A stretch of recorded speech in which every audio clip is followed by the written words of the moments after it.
terceiro ano, curso extensivo do Colégio 7 de Setembro, beleza? A gente vai aqui então para a nossa segunda aula do Japão, é o nosso módulo 30 do nosso caderno, Frente Geografia Geral. Então a gente tem aqui alguns slides que já foram trabalhados no vídeo anterior, quando nós comentamos a respeito dos aspectos físicos do Japão. Trouxe aqui essa imagem para a gente perceber a posição do Japão com relação às placas tectônicas. Isso ajuda a gente a entender os terremotos e os tsunamis naquele arquipélago. E falamos também dos aspectos humanos, os principais aspectos populacionais do Japão. Nessa nossa aula a gente vai focar na história e na economia japonesa para a gente terminar de entender o Japão tal qual ele é hoje. E aqui, galera, a gente vai começar a nossa parte da história falando da Era Meiji ou Era Meiji. Galera, guardem esse nome porque ele é um divisor de águas na história do Japão. O Japão ele era um antes da Era Meiji e se tornou outro após a Era Meiji. O que foi essa Era Meiji? A Era Meiji foi um período em que o imperador Mutsuhito ele ficou no Japão, no governo que foi do ano de 1868, isso é, fim do século XIX, até o ano de 1912, né? segunda década do século XX. Então, o que acontece durante o governo do imperador Mutsuhito? O que acontece na Era Meiji? O Japão ele passa por um processo de modernização muito intenso e muito acelerado. Tá? Para a gente poder entender isso melhor. Como que o Japão era antes da Era Meiji? Então, até 1868. O Japão era um país essencialmente agrário, a maior parte da população vivendo no campo, num esquema muito semelhante ao feudalismo da Europa. Então, numa organização feudal, é que no Japão a gente tem outro nome, a gente não fala de feudalismo, a gente fala de shogunato. Então, o Japão funcionava no esquema do shogunato, uma espécie de feudalismo. A população essencialmente rural, a economia essencialmente agrária, e o imperador Mutsuhito ele vem modernizar esse Japão, pondo fim ao shogunato. Então é o que a gente tem aqui. O Japão durante o shogunato era um país muito fechado para qualquer tipo de influência cultural, econômica, política, externa. O imperador Mutsuhito ele promove a abertura do Japão com o objetivo de industrializar, modernizar aquele país e expandir a sua área de influência. Algumas coisas muito importantes acontecem no Japão durante a Era Meiji, coisas que vão favorecer o Japão em todas as décadas sequentes, inclusive até os dias de hoje. Um exemplo. Foi durante a Era Meiji que a educação no Japão se torna obrigatória. Então, lá no final do século XIX, a educação básica já era obrigatória no Japão. Outra coisa que acontece durante a Era Meiji, o Japão ele começa a absorver tecnologias estrangeiras. Então, era muito comum o governo pagar para japoneses bolsas de estudo na Europa, para o cara ir lá ter contato com o que tem de mais moderno, para voltar para o Japão e aplicar no seu país natal. A criação de muitas universidades do Japão acontece durante a Era Meiji. Então, o Japão começa a construir ali uma base para o desenvolvimento econômico e social que é extremamente sólida. Então, na Era Meiji, o Japão ele tem o apoio governamental, o Japão ele começa a impulsionar suas indústrias, começa a absorver tecnologia, começa a produzir a sua própria tecnologia, começa a capacitar a sua mão de obra. O que falta, então, nesse combo para o desenvolvimento? Bom, está faltando aquilo que o Japão não tem, que são os recursos naturais e as fontes de energia. A gente sabe que o Japão é um território recente, muito pobre em fontes de energia, né, recursos fósseis, que dirá minerais metálicos que demoram ainda mais para se formarem na natureza, né, minério de ferro, bauxita. E aí qual que é a saída do imperador Mutsuhito? Que decisão que ele toma para obter o que lhe falta? Ele capacita o seu exército. E aí a gente fala de expansionismo japonês. E o Japão, ele começa a sua era imperialista no final do século XIX e início do século XX.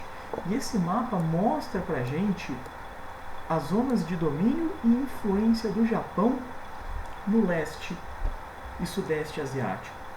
Então, qual o interesse do Japão em dominar e influenciar todas essas áreas? Principalmente fonte de energia, principalmente matéria-prima e mercado consumidor para seus produtos industriais. Tá? Então o Japão chega a dominar a Península da Coreia, uma partezinha aqui da Rússia, uma partezinha aqui da China, né? Então esse é o Japão até a Segunda Guerra Mundial. Então viram a mudança do Japão de antes para depois da era Meiji? Uma coisa importante, né? Nessa conversa de industrialização surge um modelo industrial do Japão que é muito interessante, que é o modelo das zaibatsus. O que eram as zaibatsus? Eram famílias muito poderosas no Japão, que já eram poderosas lá no shogunato, continuam poderosas durante a era Meiji. Eram famílias donas de muitas terras e que agora estão voltadas para a indústria durante a era Meiji, né? E famílias que produzem de tudo, tem fábrica de tudo. Quer um exemplo? Mitsubishi, Honda, né? Os caras produziam navio, motor de lancha, fazem isso até hoje, né? Caneta, tem mineradora na Ásia, faz seguro de casa, é a mesma empresa, né? Muito parecido com aquele esquema lá da Coreia do Sul, que nós chamávamos de chaebols, né? Então a Samsung, a LG na Coreia do Sul. Não tem esse mesmo modelo no Japão.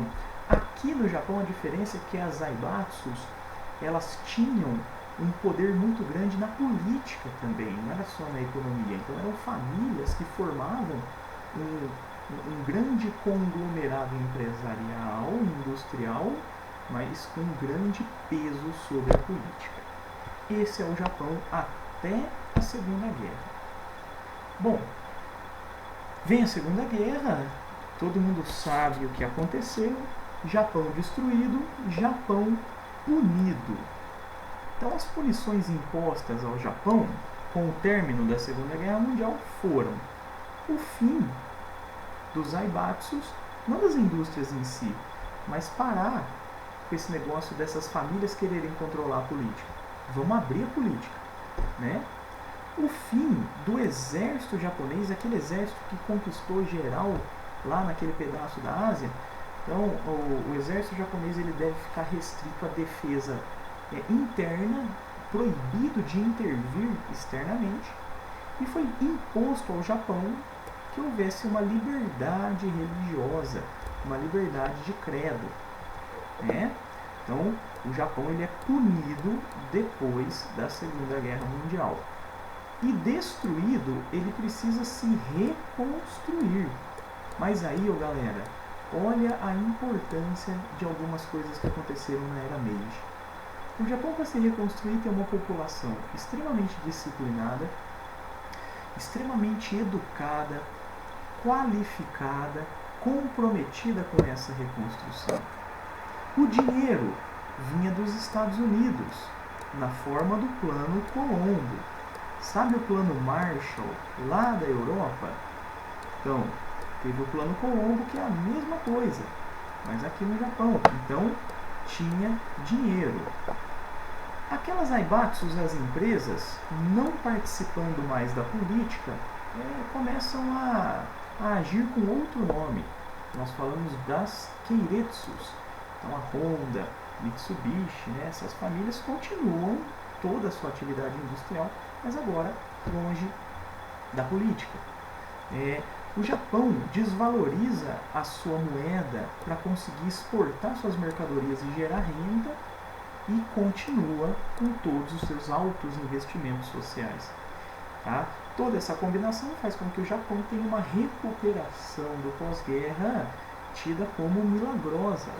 Daí falarmos do milagre japonês. Mas prestem atenção, não é um milagre. É uma somatória de vários fatores que já pré-existiam no Japão. A partir do momento que o dinheiro do Plano Colombo veio, foi só fazer o Japão funcionar de novo. Porque as condições já existiam. Entendendo? A gente chama de milagre, mas não teve nenhuma intervenção divina. Tem explicação muito clara. Toda aquela base que o Japão constrói. Tudo bem? Beleza, pessoal? Bom, vamos falar do Japão hoje. Hoje, o Japão ele já não é mais o monstro que já foi na Ásia. O Japão já foi a segunda maior economia, hoje ultrapassado pela China. O Japão, desde a década de 90, vem passando por algumas crises econômicas. O espaço japonês é um espaço muito caro, a gente comentou no módulo passado. Então, a terra no Japão, o imóvel no Japão, tudo isso é muito caro, porque falta, os tigres asiáticos, que tinham muitos investimentos japoneses, começam a entrar em crise, e lógico, principalmente a competição com a China. A China começa a ultrapassar o Japão. Gente, isso não faz com que o Japão deixe de ser importante. O Japão ele é a terceira maior economia do mundo, um dos maiores produtores de tecnologia do planeta, Mas acontece que, se a gente comparar o Japão de hoje com o Japão do início da década de 90, então hoje o Japão ele perdeu um pouco daquela pujança, daquele dinamismo industrial que já teve. Ok? Esse slide aqui é muito bacana, pessoal. Mostra a relação do que o Japão exporta e do que o Japão importa. E na questão da importação, a gente vê a clara dependência dos recursos naturais, principalmente quando a gente olha a somatória, dos combustíveis, aqui de recursos minerais, de alimentos e matérias-primas agrícolas. Só aí, pessoal, a gente tem 50% de tudo que o Japão compra de outros países. E também a gente tem aqui em cima a força industrial do Japão. O que ele mais vai exportar? Maquinário, material de transporte, produtos químicos e outros produtos industriais. Só aí, pessoal, a gente já tem aí quase 90% de tudo que o Japão exporta. Beleza, pessoal? Mas atenção nessa questão da importação. Isso mostra pra gente o tanto que o Japão é pobre em recursos naturais. Beleza? E lembrar que essas atividades econômicas vão se concentrar principalmente naquela megalópole que eu comentei no vídeo passado, a megalópole de Tokaido. Bom, outra coisa que eu cheguei a comentar, e aqui a gente está reforçando, o Japão tem um elevado potencial hidrelétrico, rios encachoeirados por conta do relevo de montanha, mas a energia produzida está longe de ser suficiente. O Japão ele apela para as usinas termoelétricas, apela para a energia solar e tem olhado com muito bons olhos a energia eólica, para tentar fugir de quê? Da dependência da energia nuclear. Igual nós também já comentamos, o caso Fukushima de 2011 acendeu uma luz de alerta. Então o Japão, hoje, um dos seus grandes desafios é tentar diversificar o seu parque de geração de energia, o que é muito difícil porque os recursos são muito escassos. Joia? E para a gente terminar, algumas rusgas, né, que o Japão tem com seus vizinhos. O Japão disputa com a China o arquipélago de Senkaku. Pegar esse mapa aqui, ó.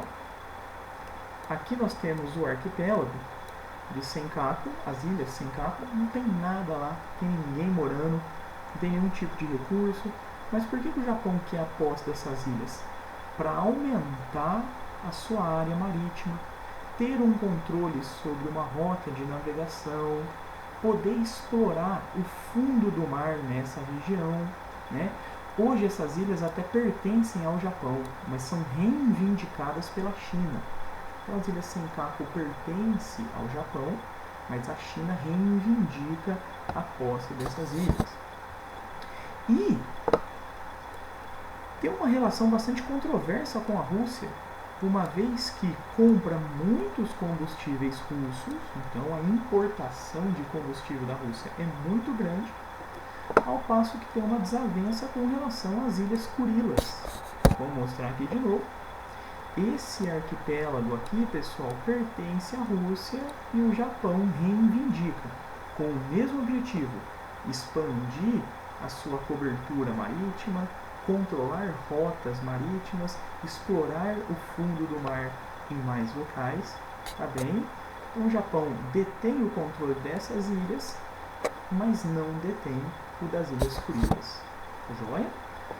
Alguns anos atrás, o Japão promoveu uma alteração na sua constituição, acabando com o seu pacifismo. Lembra que o Japão foi proibido de ter exército para fins externos lá depois da Segunda Guerra Mundial? Então, pessoal, essa parte da Constituição, né, essa proibição, ela já acabou e a Constituição ela foi alterada. E o Japão hoje ele tem exércitos para fins externos. Né? Mas por quê? A gente não ouve falar de intervenção japonesa. Da onde que surge essa alteração? A gente não pode esquecer que ali do lado tem a Coreia do Norte, que não faz muito tempo estava ameaçando geral naquele lugar, né? Ameaçando a Coreia do Sul, ameaçando o Japão, até os Estados Unidos do outro lado do Pacífico, né? Então essa alteração na Constituição não foi muito bem vista por uma parcela da população que gosta do pacifismo japonês, mas ganha o apoio de uma outra parcela da população por uma questão de medo, né? Então isso fez, né, esse vizinho, Coreia do Norte, fez com que o Japão repensasse essa questão do seu exército, fazendo com que hoje ele tenha exército para, se necessário, fazer algum tipo de intervenção fora do Japão. Beleza, pessoal? Então é isso aí. Esse foi o nosso módulo 30.